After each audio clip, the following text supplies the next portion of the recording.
जय हिंद दोस्तों, welcome back to our YouTube channel. आज का टॉपिक बड़ा ही मज़ेदार है क्योंकि आज मैं आपके लिए लाया हूं खाना। वेट, खाना लेकर नहीं आया हूं, खाना हमारा आज का टॉपिक है। क्या खाएं क्या ना खाएं, what to eat what not to eat, veg खाएं या फिर नॉन वेज खाएं, और ये बात हमें कौन बताए। दोस्तों, आपने खाने को लेकर कभी किसी कुत्ते यानी कि डॉग के बिहेवियर को नोटिस किया है? वह खाना खाने से पहले खाने को सूंघता है और जस्ट सूंघने मात्र से उसको ये पता लग जाता है कि क्या यह खाना उसकी बॉडी के लिए सही है या फिर सही नहीं है। आपको यकीन ना हो तो एक एक्सपेरिमेंट करके देख लीजिए। आप कोई भी गला सड़ा खाना कुत्ते के सामने डाल दीजिए, विद जस्ट वन स्निफ, एक बार सूंघते ही वह यह देख लेगा कि नहीं, यह खाना मेरी बॉडी के लिए सही नहीं है।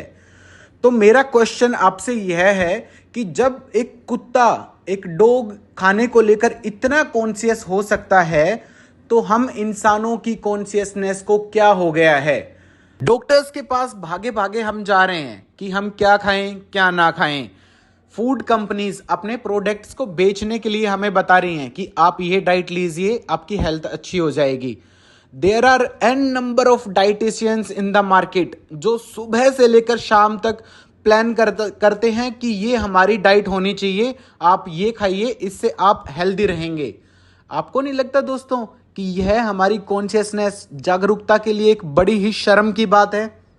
तो आज हम देखेंगे खाने को सिर्फ खाने की दृष्टि से, ना किसी रिलीजियस बिलीफ से, ना किसी फेथ सिस्टम से। Food just give energy to the body.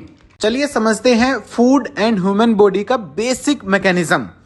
दोस्तों, हमारी बॉडी बिल्कुल एक मशीन की तरह काम करती है। जैसे पेट्रोल की कार में पेट्रोल ही बेस्ट है एंड डीजल की कार में डीजल ही बेस्ट है। अगर आप इन दोनों को इंटरचेंज भी कर देंगे तो ये काम नहीं करेगा। अगर आपकी ज़्यादा ही किस्मत अच्छी है तो यह काम कर सकता है, बट बहुत ही थोड़े समय के लिए, यह लंबे समय तक नहीं टिक पाएगा। ऐसे ही फूड हमारी बॉडी में फ्यूल यानी कि ईंधन का काम करता है। हम जैसा फूड कंज्यूम करते हैं वैसे ही हमारी बॉडी को एनर्जी मिलती है। हमें ऐसा फूड कंज्यूम करना चाहिए जो हमें एनर्जी दे, ना कि ऐसा फूड जो उसको डाइजेस्ट करने में ही हमारी एनर्जी को वेस्ट कर दे। आप खाने को लेकर किसी की बात मत सुनिए, just listen to your body, not your tongue, not your mind, not your dietician, not your doctor. किसी की बात नहीं सुननी है, आपको बस अपनी बॉडी की सुननी है। आप एक एक्सपेरिमेंट करके देख लीजिए। आप जब भी खाना खाते हैं तो खाना खाने के बाद आपको अलाइवनेस, अलर्टनेस फील हो रही है, तो यह खाना आपकी बॉडी के लिए अच्छा है। अगर खाना खाने के बाद आपका स्लीप कोटा बढ़ रहा है, आप में आलस आ रहा है और आप सो रहे हैं, आप बिल्कुल भी एक्टिव फील नहीं कर रहे हैं, तो ऑब्वियसली यह खाना आपके लिए अच्छा नहीं है। जब आप सुबह उठते हैं तो क्या आप बहुत ही अलाइव एंड बाउंसी फील करते हैं? Of course not. तो इसका डायरेक्ट मीनिंग यही है कि आपने रात का खाना या पिछले दिन का खाना बहुत ही खराब खाया था। अब बात करते हैं कि क्यों वेज फूड हमारी बॉडी के लिए बेस्ट है rather than non veg food. और इस बात को हम किसी रिलीजियस थिंग से या फिर बिलीफ सिस्टम से अटैच करके बिल्कुल नहीं समझेंगे। हम इस बात को समझेंगे बेसिक बॉडी स्ट्रक्चर से, और इसको मैं समझाऊंगा दो एग्जाम्पल से। सबसे पहला है mouth structure and jaw movement, यानी कि हमारे मुंह की और जबड़े की बनावट, और दूसरा रहेगा हमारी एलिमेंट्री कैनाल। स्टार्ट करते हैं mouth structure and jaw movement से।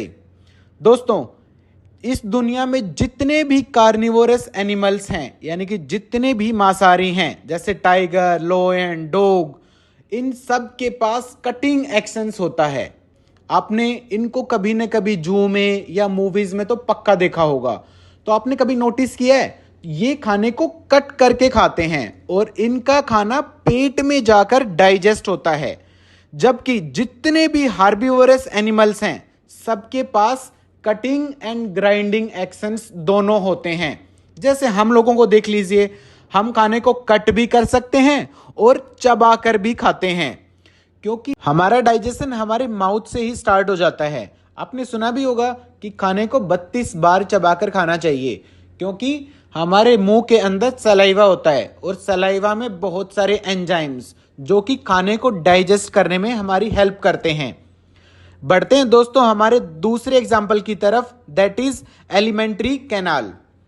अगर आप एलिमेंट्री कैनाल की लेंथ को देखते हैं तो जितने भी कार्निवोरस यानी कि मांसाहारी एनिमल्स हैं उनकी एलिमेंट्री कैनाल उनकी बॉडी से 3 to 4 टाइम्स लेंदी होती है, जबकि जितने भी हार्बिवोरस हैं उनकी एलिमेंट्री कैनाल उनकी बॉडी की 5 to 6 टाइम्स लेंदी होती है। अगर हम इंसानों की बात करें तो हमारी एलिमेंट्री कैनाल की लंबाई होगी 24 से लेकर 30 फीट तक, that is 5 to 6 times of our body. जितनी ज्यादा लंबी हमारी एलिमेंट्री कैनाल होगी उतना ही टाइम लगेगा खाने को डाइजेस्ट होने में। बात करते हैं फैक्ट्स की। अगर आप रो मीट यानी कि कच्चा मांस खाते हैं तो यह 70 से 74 घंटे लेगा डाइजेस्ट होने में।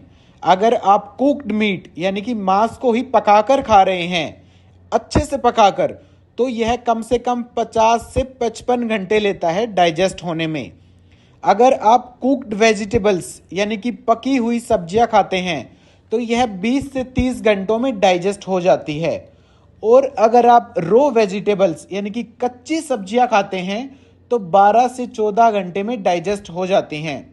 दोस्तों अगर फ्रूट्स की बात करें तो फ्रूट्स को डाइजेस्ट होने में केवल 2 से 3 घंटे लगते हैं। जितना लंबे समय तक खाना आपकी आंतों में रहेगा उतना बॉडी को एनर्जी लगानी होगी खाने को डाइजेस्ट करने में। आपका पेट साफ नहीं रहेगा। और आपने सुना भी होगा कि a clean colon is a symbol of health. अगर आपका पेट साफ है तो आप पूरे दिन बड़े ही अलाइव, एक्टिव एंड अलर्ट रहते हैं। और अगर आपका पेट साफ नहीं है तो पूरे दिन डल, लेजी एंड लेथार्जी वाली फीलिंग्स आपके अंदर आती रहती हैं। आपने ऐड भी देखा होगा, पेट सफा तो हर रोग दफा। एंड इंग्लिश में एक कहावत भी है, a clean colon is a symbol of health. पेट साफ ना होने की वजह से बहुत सारे colon cancer and intestine cancer के केसेस भी हमें देखने को मिलते हैं। तो दोस्तों बड़े ही वाइजली तरीके से चुनिए अपने खाने को एंड ये मेक श्योर करिए कि आपका खाना बहुत ही इजीली तरीके से डाइजेस्ट हो जाए और कम से कम समय के लिए हमारे इंटेस्टाइन में रहे। आज की वीडियो आपको कैसे लगी कमेंट सेक्शन में जरूर बताइएगा दोस्तों। और अगर आप चाहते हैं कि मैं वेज खाने को लेकर भी एक बड़ी ही इंटरेस्टिंग वीडियो बनाऊं जिससे आपको ये पता लगे कि कौन से वेज खाने से आपको ज़्यादा एनर्जी मिलेगी, कौन सा वेज खाना आपको डल और लेथार्जी वाली फीलिंग्स देगा, तो कमेंट सेक्शन में जरूर बताइएगा दोस्तों। स्टे फिट, स्टे हेल्दी, जय हिंद।